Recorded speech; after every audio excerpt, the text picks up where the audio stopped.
Hi, I'm so happy because Allyson Byrd is here, and she is somebody who I wanted to have with us for so long, really and truly. Like, I've been following you, and you're such a boss, and you're so classy and like just on it. Like, I feel like you nail your message, and you're so good with helping really entrepreneurs, but I was going to say specifically, I feel like women as well, like just really helping women rise into our worth on such a big epic level.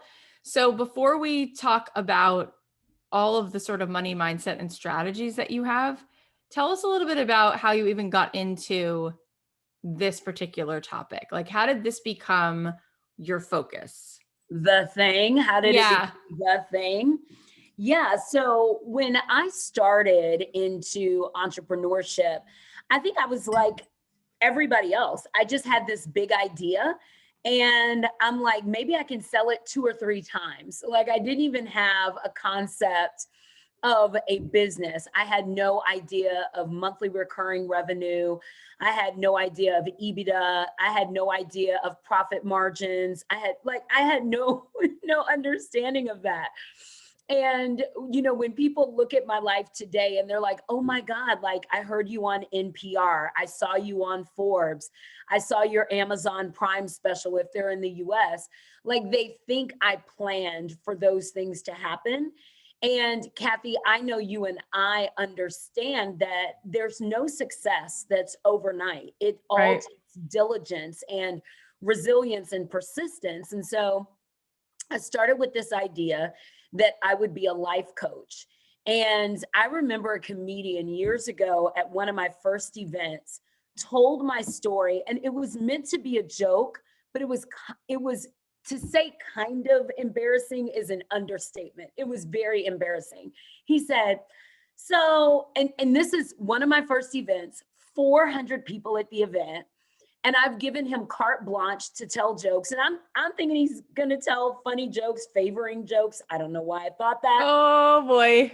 And he says, so, Allison just decides, I'm a high school dropout. My dad was in prison. My mom ain't never really did anything with her life. And I didn't do very much with mine. So I guess what I'm going to do is teach other people how to make their lives great since I can't do it myself. Okay. You're And like, what do I do with that? I'm like, oh, oh, oh. And this In is, front of all these people. You're just like sitting there with this.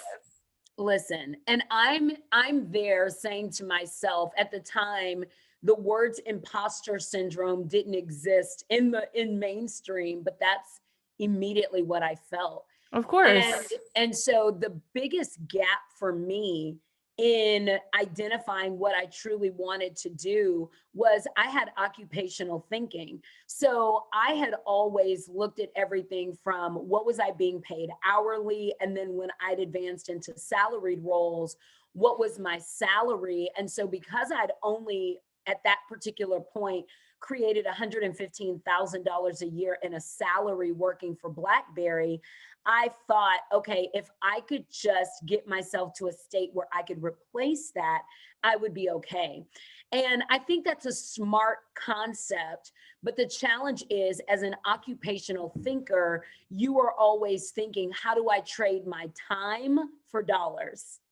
And that was going to be the death of me. So I started as a life coach. I started billing at 50, like $45 an hour, advanced that to $75 an hour. Obviously, I wasn't making a ton of money. And I went to do a temp job. And when I went to do that, Kathy, the guy wanted me to do data entry, and he was billing $10,000 an hour. It was Oh the my God. first time I'd ever seen anything like it. And he was doing an average of 10 to 15 hours a month for his clients. And I was there doing the data entry. That was not a coincidence of the universe, that was intentional. And that was when I identified that my relationship with money was one that had come through conditioning and by the culture. It was cemented by my own circumstance, but it was not what was true. And even though I didn't know how to unlearn everything at that time, I knew that I got to. And sometimes things come into our space just to show us what we get to do, and we're not yet ready for it. But that's what I decided, you know what, I'm going to change this. So then I became a leadership coach, started billing at $1,500 an hour. And then I went to a course, and that I went to a course that had a live event that then gave me the permission to start billing at $7,800 for a 6-week experience. And then I took that $7,800 and instead created a 1-hour lunch and learn for $7,500.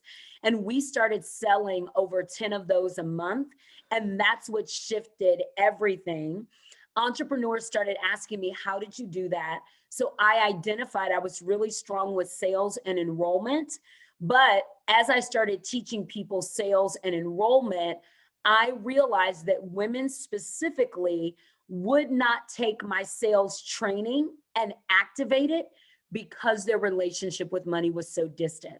So when they would start taking my sales processes and putting it into their business, they'd start making money so quickly, and then they'd go, "Ooh," and they'd get scared. So we've now coached and trained almost 10,000 students to generate 200 and I don't know, 16, $220 million in revenue. And that's all real money. Our average new entrepreneur out of the gate, brand new, will generate their first $35,000. Our entrepreneurial leaders that work with me privately are already in their 7, 8, and 9-figure entrepreneurial levels, running multiple businesses. So it's just really rewarding where we are today. But this is 10 years in the making. This is not overnight, right? So yeah. So yeah, So yeah. it's like electrifying, like who you are and how you speak and the resonance that you hold is so powerful. And then the words that you say, which share the truth of what you've done. It's like you just told me that you went and took a mountain and then you moved it over. Like that's what you've been doing for a decade. Basically.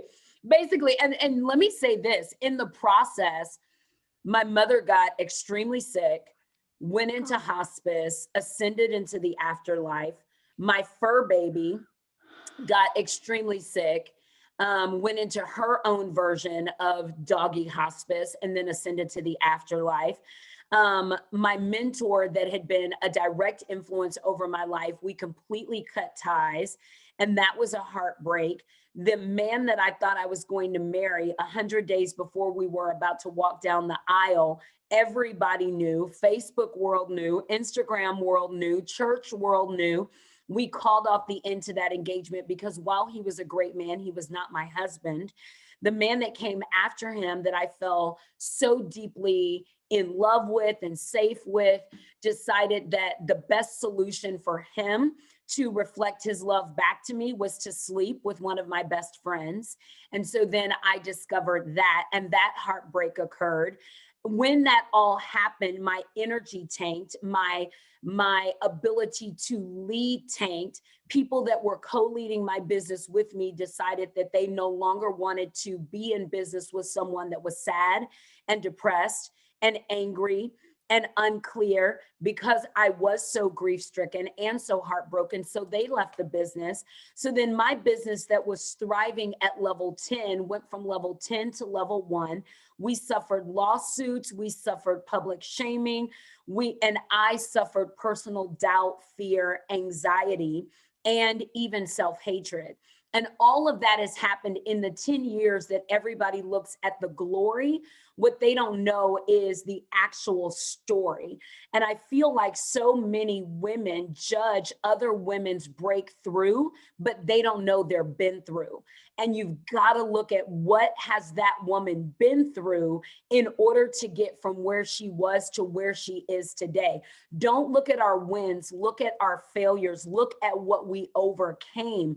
That's the part of the story. That's the meat to the potatoes. But so many people want to just go to the dessert. They want to go to what's pretty. And what's pretty is not what got that mountain to move. It was the mess.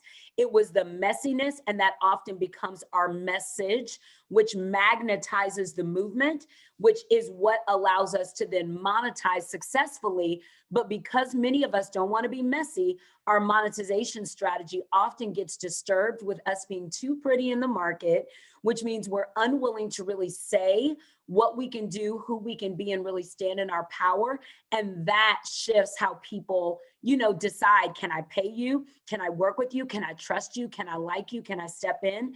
So I'm grateful for interviews like this that allow me to show the mud and the mess and the message and the money, because it's not all pretty, but you are worthy of all of it and overcoming all of it.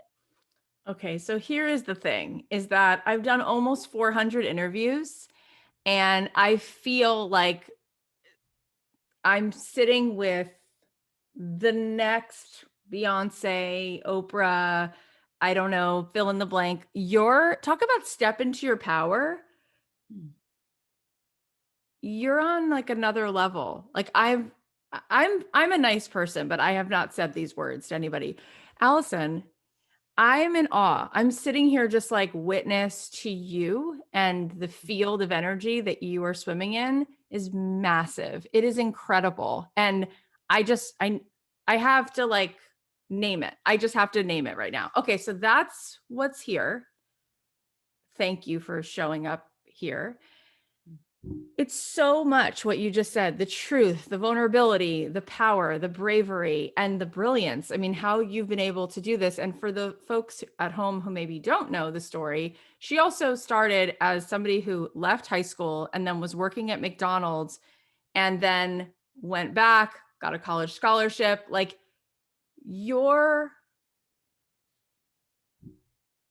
it's epic. It's like of epic proportions. I really wish that like I could literally just sit at your feet and like do this for the next 27,000 hours. But because I can't, I want to get the most out of the time and think about what everybody would want me most to ask you. So let's just dive in. So you teach 3 essential things that we have to change so we can start walking the path towards success. Can we talk about those 3 things? And then we can move around to whatever else you want to talk about. And I have some other ideas of questions. Sure, let's jump in. But those 3 things are just so powerful, because you talked about how so many entrepreneurs like you're looking at this guy, $10,000 an hour, like, whoa, what have I been conditioned to believe about money? So you have said the first step is that we have to absolutely change how we're viewing profit in our business. That's number 1. And then there's 2 and 3. Do you want to talk about those 3 steps, or do you want to talk about one of those steps? How would you like to do it?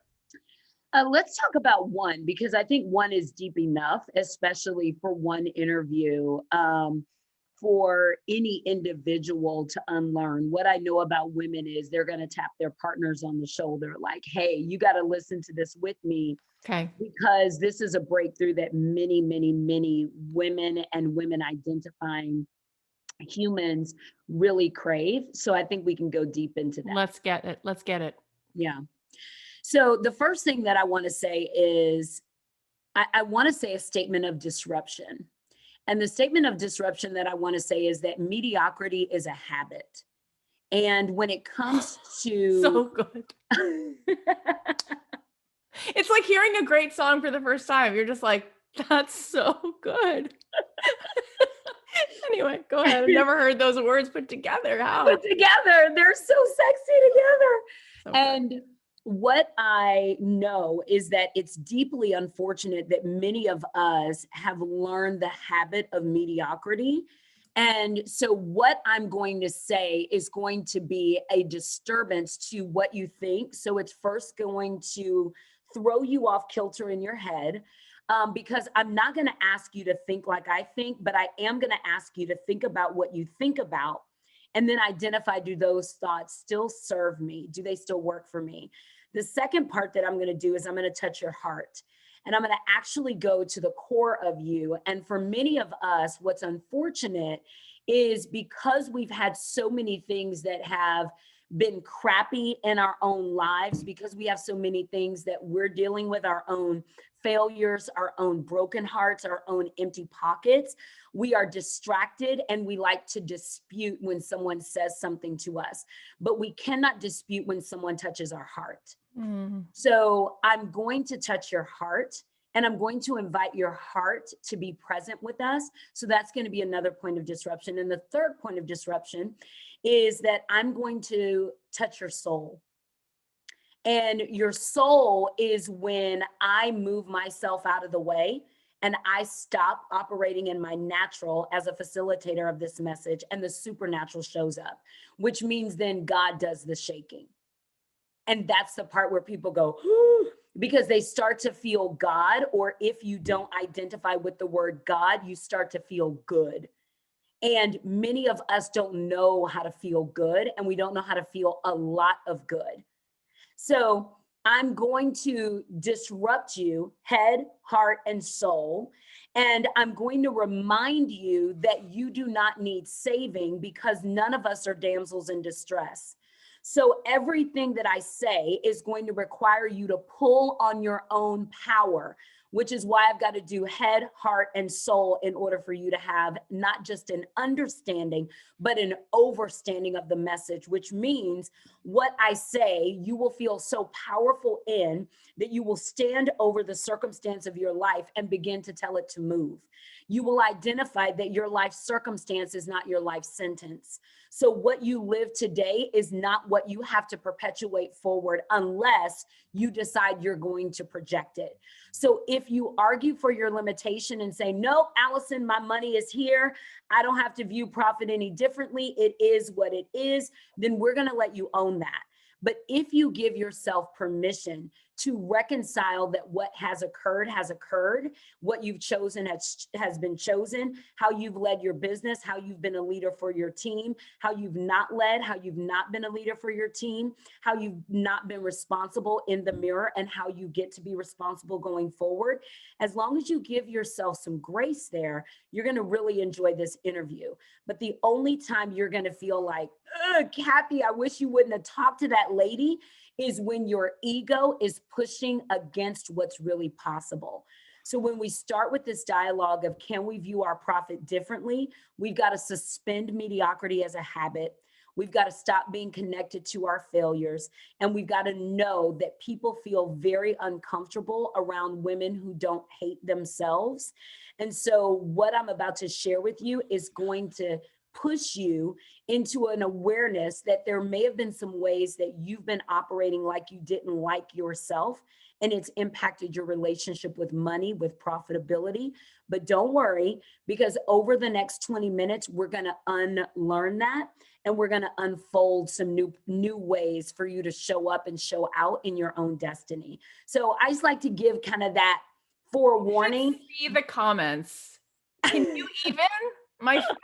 Can you even stand it? I told you she was so good. Beyond. People are going crazy and quoting you. And it's just the truth. Like, we just are holding space for how powerful this is. Please keep going. Preach. Oh, preach. You know, you are so funny. You sound like Mark Groves when I was on his podcast. He would just go, and the church is back to you. It would be so funny. I love him. So the first thing that I would say about viewing profitability uniquely and allowing yourself to find your rise in your relationship with money is identify what was said to you about money that is still navigating you today. So I like to tell people to take a piece of paper and write down the words up until now. Just 3 words, up until now. And write 3 things that you have negatively associated with money, like money is the root of all evil, or maybe, you look at a Kim Kardashian West who just announced, okay, I'm getting divorced, and maybe you associate wealth and affluence with an inability to stay in a romantic partnership and in a loving family unit. And so maybe you've started to tell yourself money does bad things to humans. Mhm. So I like to say, start with 3 things that your shadow has spoken about money to you and it's echoing today. And it may have come from someone that you love. And because it came from someone that you love, you are still relating to it as though it is true.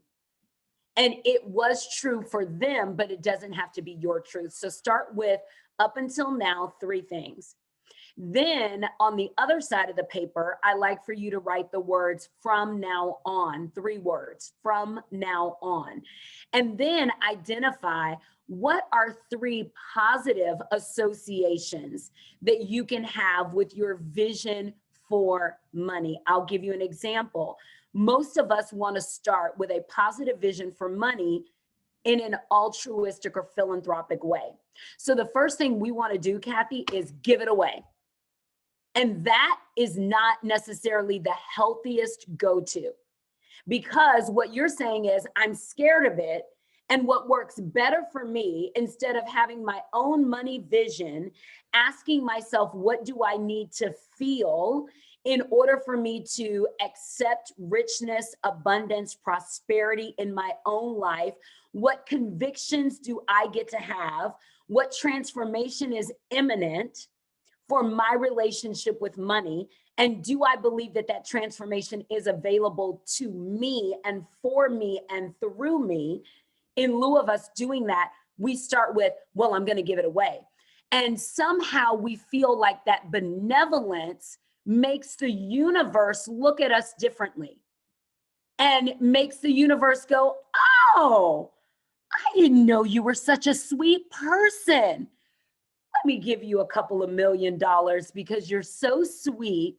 That must mean you're now worthy of this money. That association that we have is what keeps money at bay, or what keeps profitability in a start stop sequence instead of a flow, which we really desire.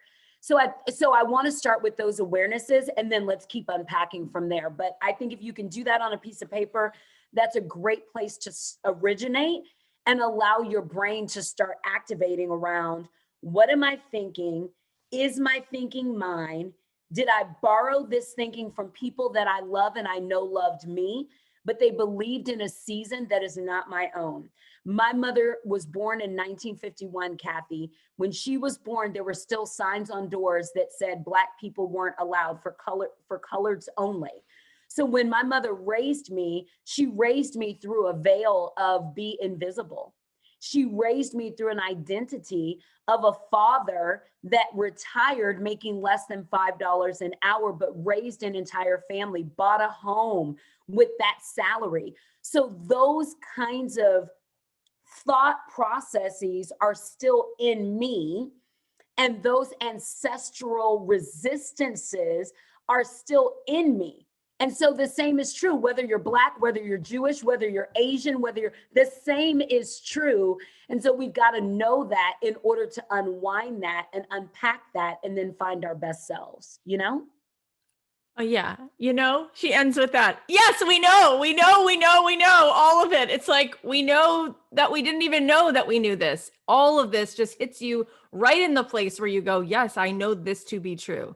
Mm. And so it is. You said before, people have a hard time feeling that good. Remember, you said that you can call it God, you can call it good, and it's hard to feel good. And what you just said is so, like, that part where you can't see it and there's like that little freckle right here and you can't even see where it is. You find that blind spot and you just nailed it. That is the essence of what I see, is that I don't want to, you just said something so powerful, which so much of it, all of it, but you said, the transformation is imminent. But instead of showing up for that, I'm going to say, you know what, universe, I'm a real sweetie pie. So I'll just give it away instead of stepping in, instead of helping myself to that next level. And you nailed it. It's this feeling of shame and unworthiness. It's so uncomfortable to receive. Mm. What is that about? How do you help people break through that and start to, like you did, charge $7,500 for a lunch and learn? That was a big difference than working at McDonald's. Yeah, a big difference. And my corporate clients wish I charged $7,500 today. Like, Yeah. they totally wish that I charged that today. So anyone that's listening and like, oh, great, we can get Allyson, you cannot. So let me just say that. Yeah. But I feel like, let me not say this. I want to be really intentional with my words. What I know for sure is that so many of us as women have been taught that we need to be good.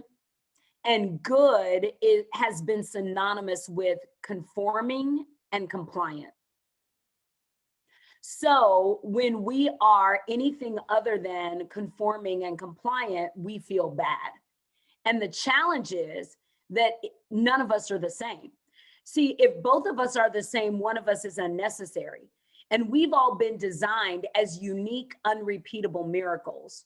But if we won't be her, because we're so busy trying to be the her next to us that has already been endorsed.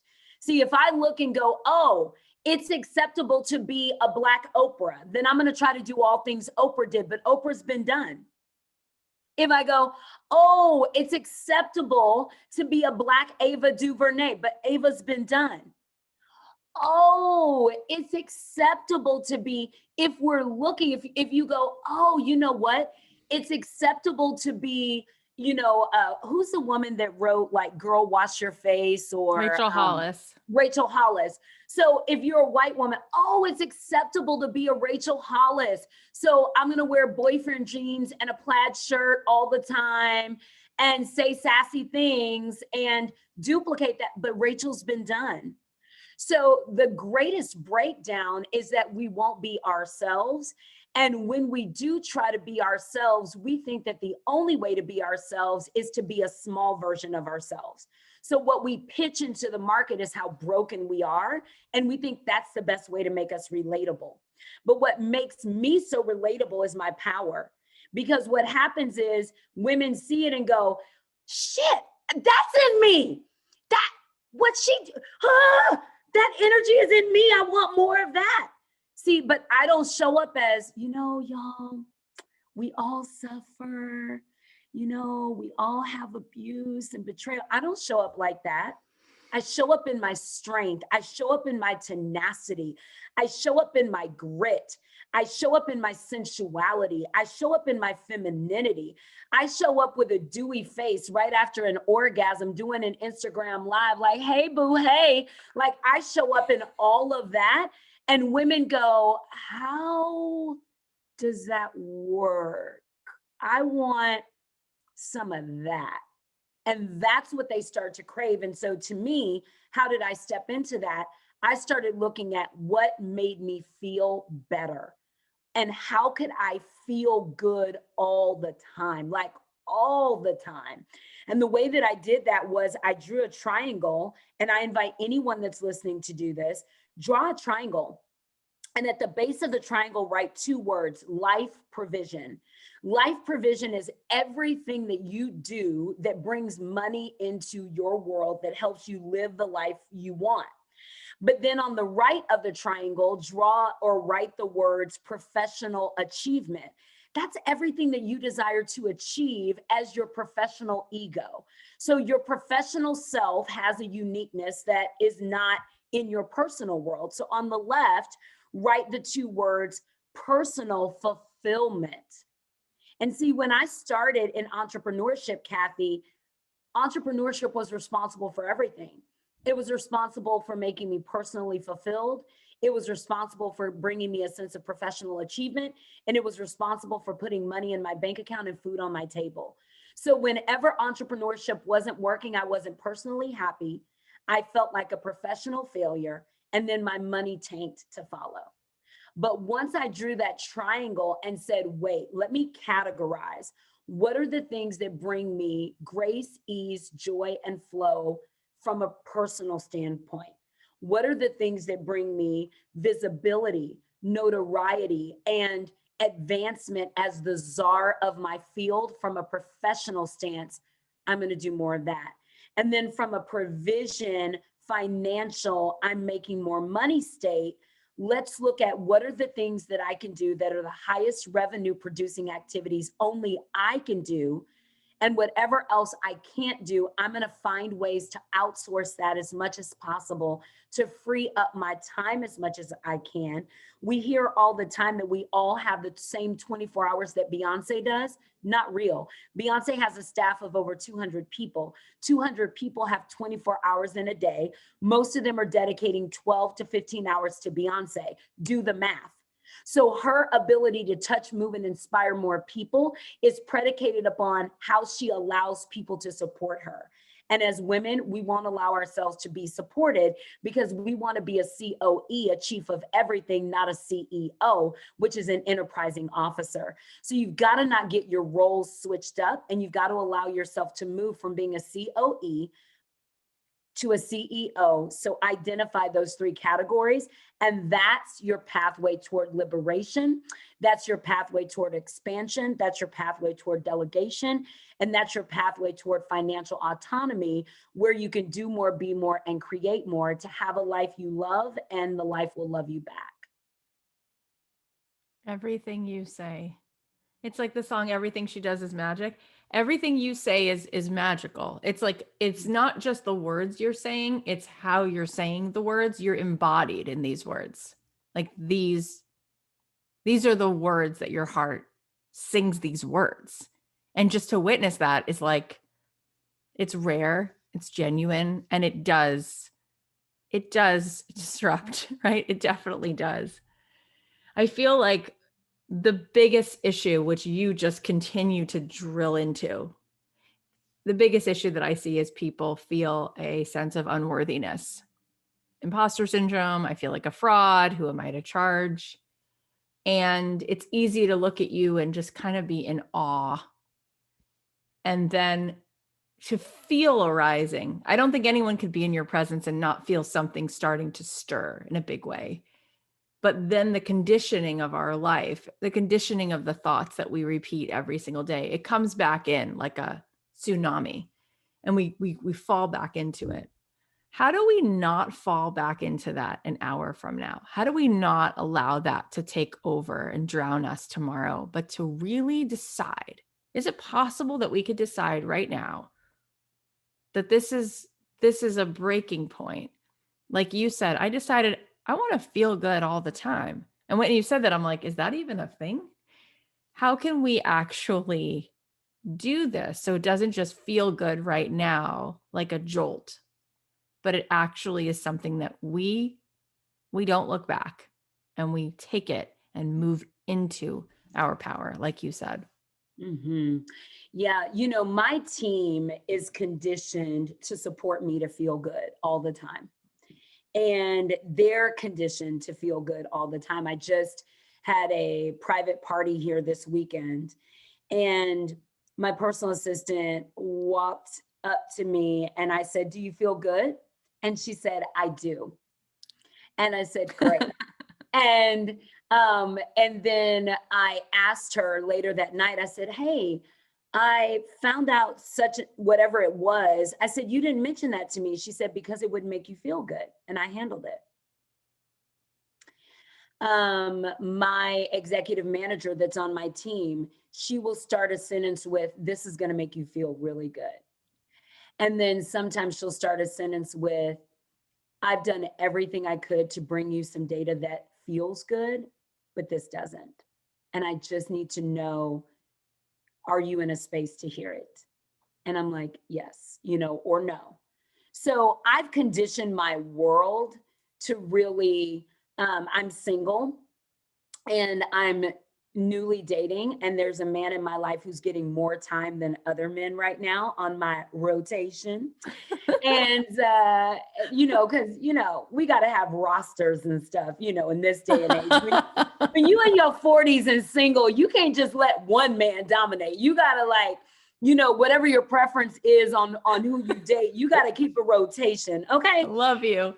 So he Yep. he said to me, he reached out to me and said, "I'd love to have some time with you this weekend." And I said, the last time we were together, I didn't have the experience of joy and delight that I know I bring. And what really brings me a sense of aliveness is when the energy I bring is either reciprocated or I'm invited into new energy that brings me even more joy and delight. When you can do that, let's link back up. Like, I'm not available to, like, my welcome mat virtually withdraws. When somebody brings me some sense of bitch assness, it's like, nope. It's like, what, where did that come from? You know, when someone shows up with shadows of uncertainty, when someone shows up with scarcity, lack, deprivation, fear, overwhelm in their field, in their vortex, my welcome mat is like, oh, I'm out, deuces. And I'm okay with saying that. How much do you love her? Everyone's obsessed. Instant obsession. That's what it is. Listen, and the people that are in my life, they used to be frustrated by that. Like, Allyson, if it's not your world, then it can't be. I'm like, guess what? Your world gets to be like that too, boo. You're resentful because I've chosen power you've not stepped into. And so what stops us, what you're asking me, Kathy, is how do we let go of our fear of the crime of outshining? Well, what is the crime of outshining? It's when I live my life in such a way that I stop being apologetic for others who haven't chosen that for themselves. See, we back down because we have survivor's remorse.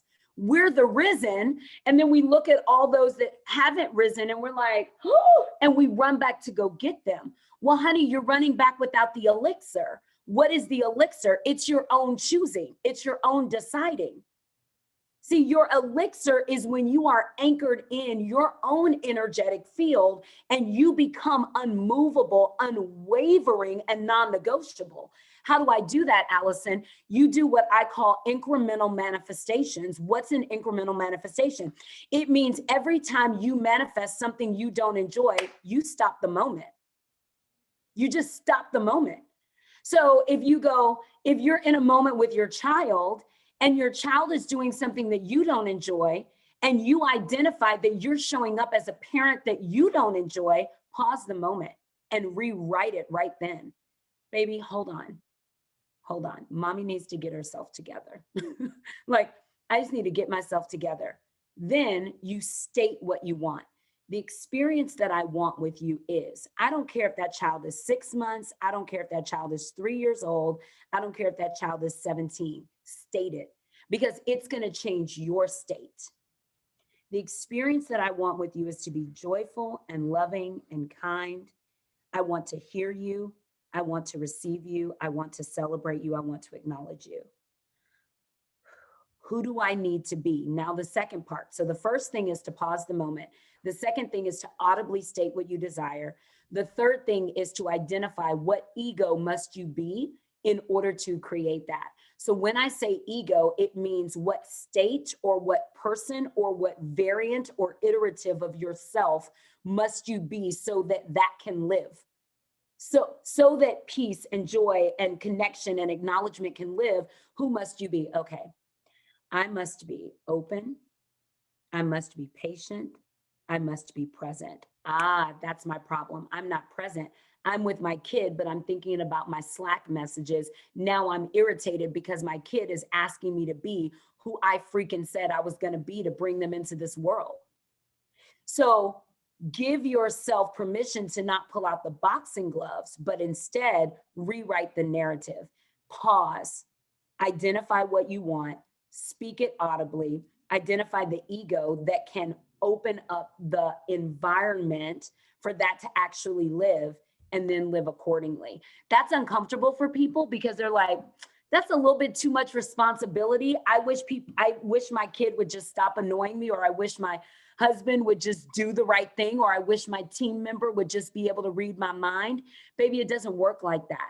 It starts from the inside, and that's where the overflow begins. So incremental manifestation means when I manifest something that's not bringing me joy, ease, grace, flow, any sense of delight, I'm going to stop and say, this is what I need. And I'll give one last example. I was at a restaurant recently, and the waiter came over in an energy that was frazzled. And I thought to myself, I don't want that energy throughout this entire dining experience. So I said to the waiter, may I ask your name? And he said, my name is John. And I said, John, may I have your permission to be your best patron of the day? And he said, yeah. I said, what would make me the best patron? Would it be my kindness toward you? Would it be in knowing what I want? Would it be in a hefty gratuity? And he said, your kindness. I said, what if you got all three? He said, I would absolutely love that. I said, then you have my commitment. I'll do that. And I said, I just want to acknowledge you. I know that restaurants haven't been open. I can only imagine how short-staffed you are. This is locally owned. He said, we are, and I'm running everywhere. I said, I'll be patient. I'll be clear with what I need. I will generously tip you when this is all said and done, because you really deserve that. And I'm grateful that you're here at work and that I'm able to eat out in the sun. And this is really meaningful for me. And my experience completely changed after that. And it's because I got out ahead of it. Otherwise, he could have been in his own spirit and energy of contagion.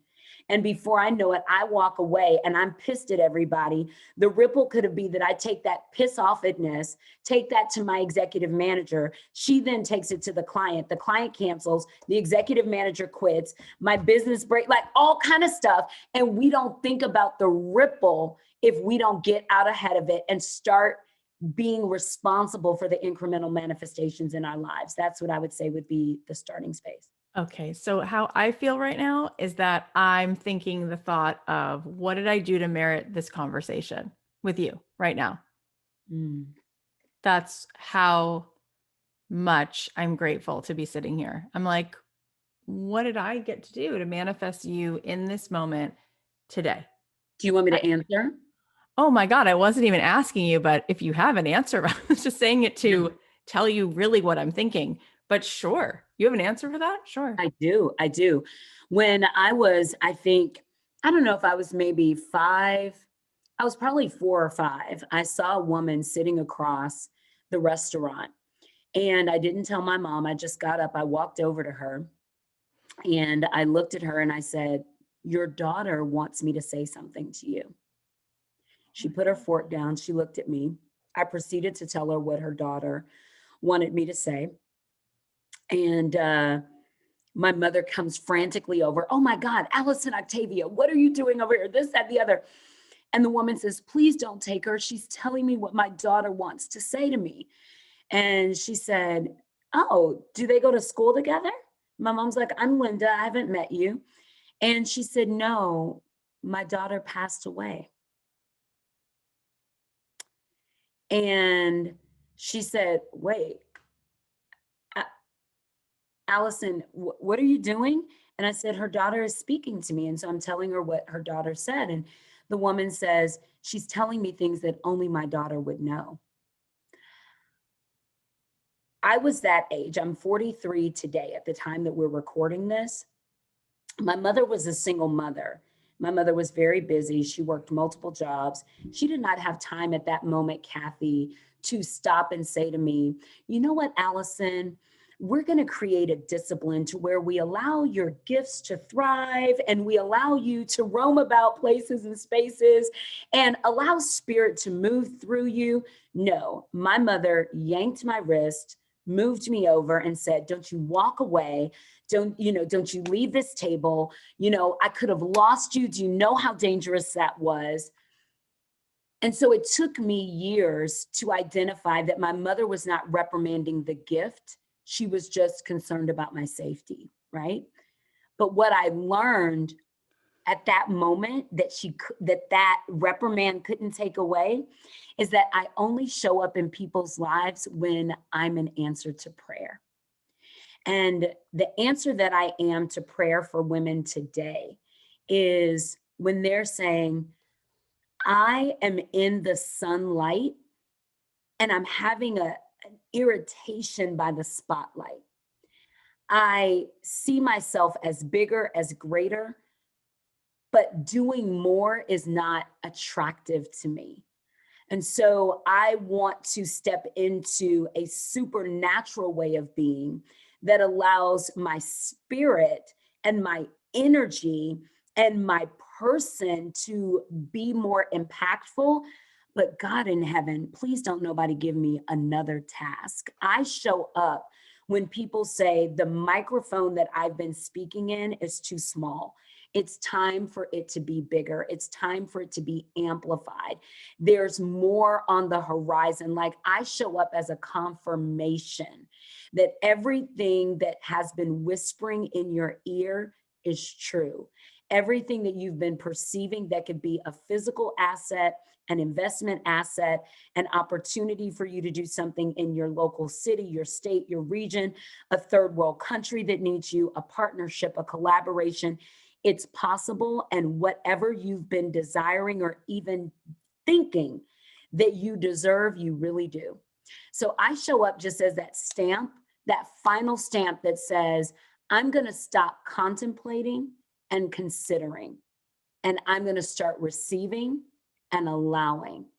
I'm ready. As a matter of fact, I show up when women are over ready for the next level of their life.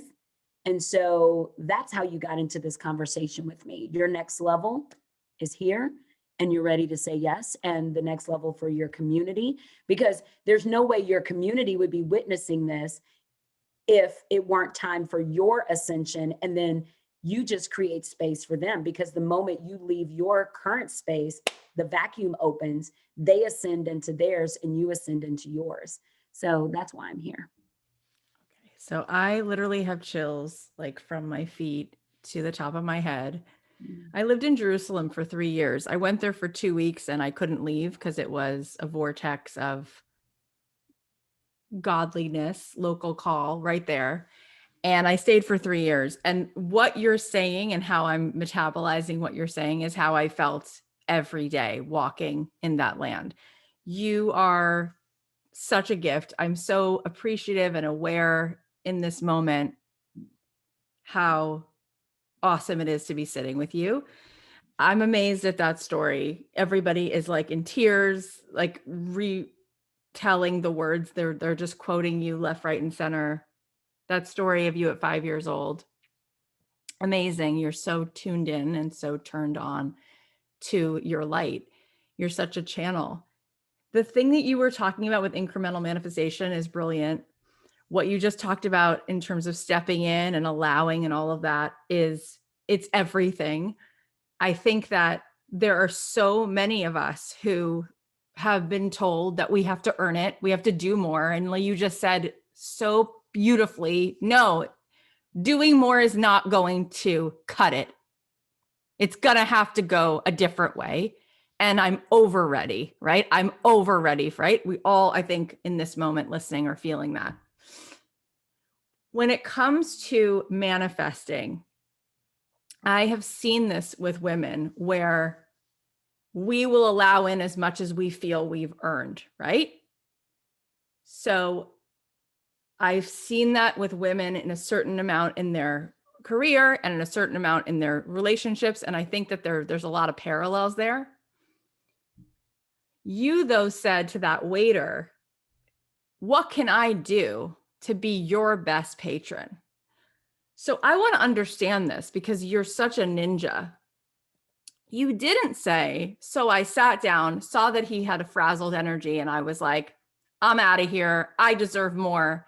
You went into allowing and receptivity. And then you, like you said, you became an iteration of your ego in order to allow in what you wanted, and you got the best out of him. You turned water into wine. How do we get that versus knowing when it's like, this business isn't working, this relationship isn't working, whatever it is, I'm rolling up the welcome mat, right? Because there is something where women find it's very binary, but really what they're putting out is not allowing. It's like anger, right? You want to be in a state of your power, but you want to be receptive. And I think you said before, I'm this, I'm that, I'm feminine.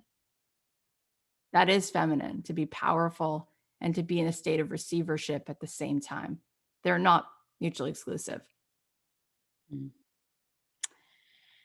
Well, I spend a lot of time in what I call my virtual reality. So I spend a lot of time dancing in my head, and playing with my desires.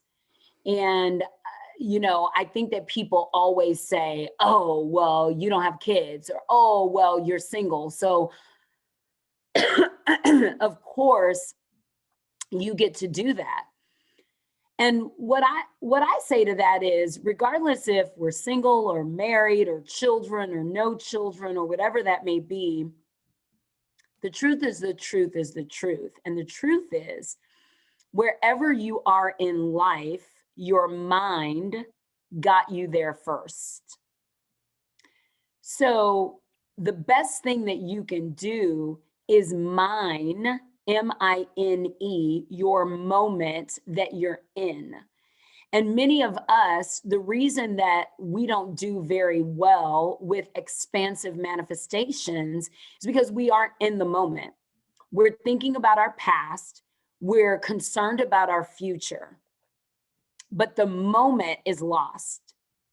And life is a series of now after now after now. Your life is about a string of moments in time. And many of us are standing in our now trying to improve a future moment, but we're not standing in our now being in now. So an example of that is, well, I'll work really hard in this moment so I can be off on the weekend. So we're not in the now, we're still in the promise of the future. I'll save this money for a future vacation. So then there's no joy with money now. There's only joy for the vacation. But then when the vacation is over, we're whispering to our friends, can you believe Disney cost us $20,000? Like, and we're doing that. That's not mastering mining the moment. That's not getting into a state of feeling really good. That's not living in a virtual reality that then once we hang out in that virtual reality, we then come into that moment with all of that pleasure that that virtual reality had. So the way that I like to coach, teach, and train any client is through a question. What could be more advantageous?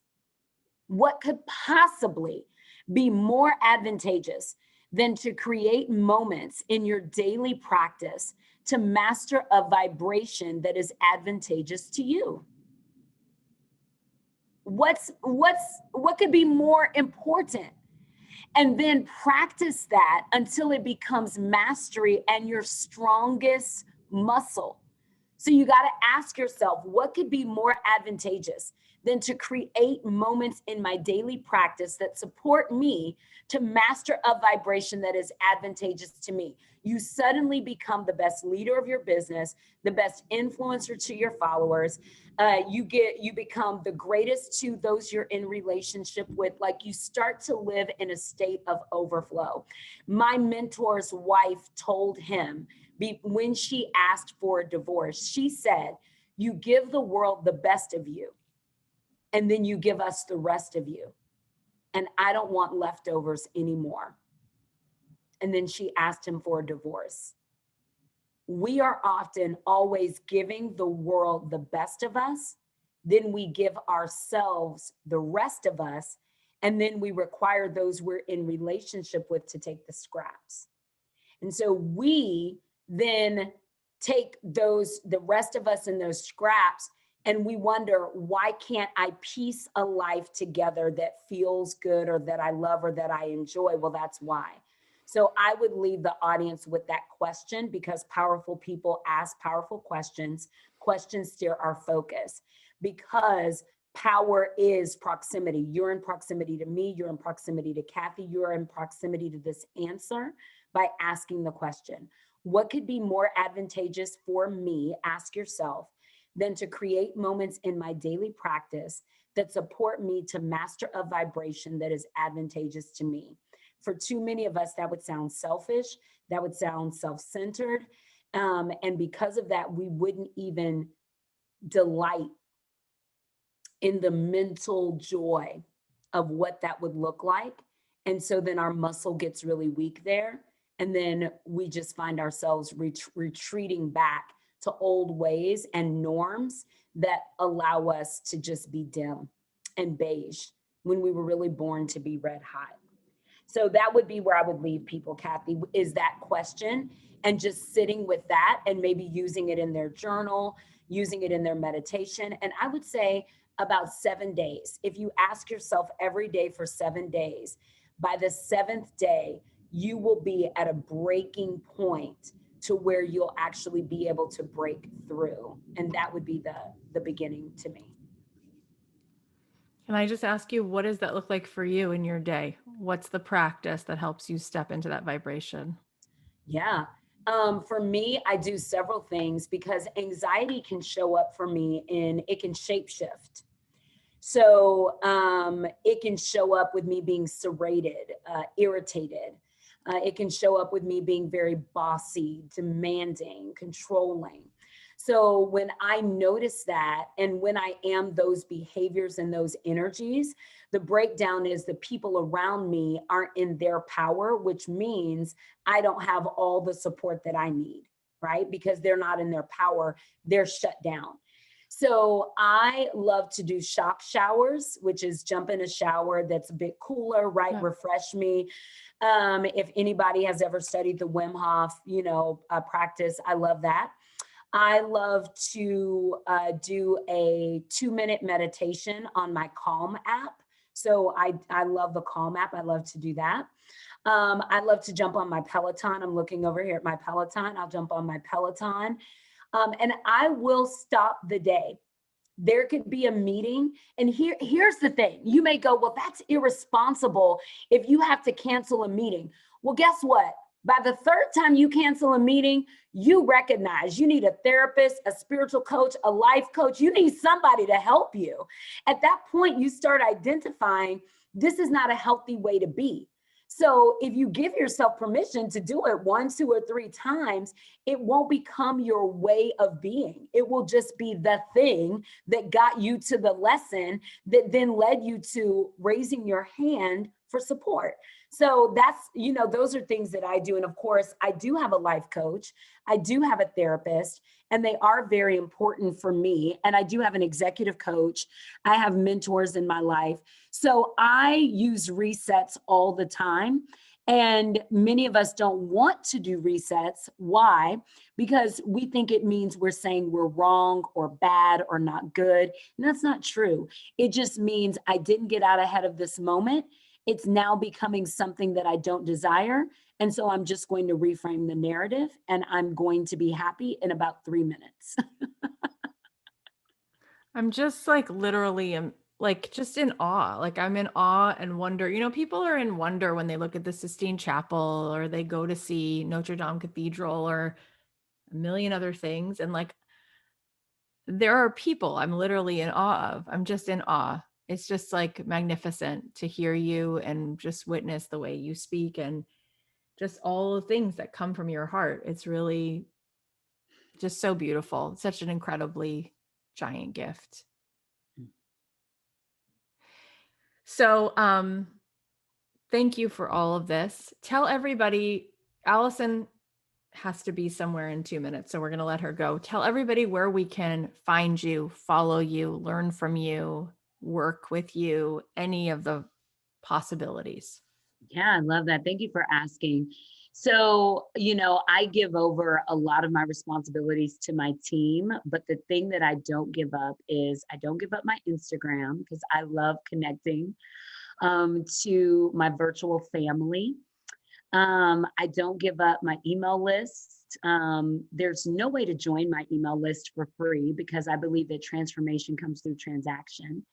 So we do open my email list several times a year, like through a $9 ebook or something like that. So I think that if you want to be in my space and know what I'm doing, what I'm up to, I would say definitely follow me on Instagram. If you're in the US, definitely watch my latest collaboration with Amazon Prime. It's really meaningful to me. It's called The Label of Success.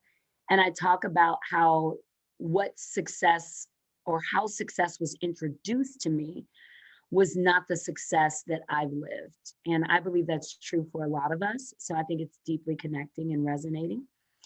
So I think those are the great ways. And then I'm the movement maker of a phenomenal new movement that's launching into a YouTube show in Q2 called We Are the Rich Men. And I'm really excited about that because the patriarchy that claims being rich, that's expired. And that's an old paradigm that we're deactivating. And so I'm super excited about that. So yeah, we are the rich men. So I say stay connected so you can be a part of that YouTube sensation that's in the making. I don't ever re-listen to interviews, but I'm re-listening to this. And I think everyone's also saying they're re-listening to this because it's so incredibly powerful. I can't believe it's free. I can't believe you just did this interview and shared all of this because it's so major.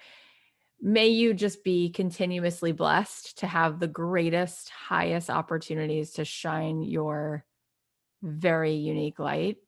And may that be received, because the ripple effects of you doing you and people metabolizing this will bring the next big, awesome incarnation. So thank you for all of this. Really, thank you. Everybody is saying thank you for the jewels. You're incredible. Thank you so much. Thank you. Thank you. We see what we are. And so everything that you've acknowledged of me is you. So thank you. Just like you to say that. But okay, my love, go do you. And the best. Is she not the best? They love you.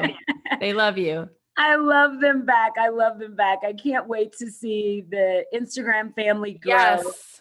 And I appreciate you so much, Kathy. Thank you for this shared moment. Absolutely. And we'll make video clips and I'll send you, and this will be on the podcast at some point soon, and we'll tag you and all of that. And thank you again. Okay, perfect. Beyond.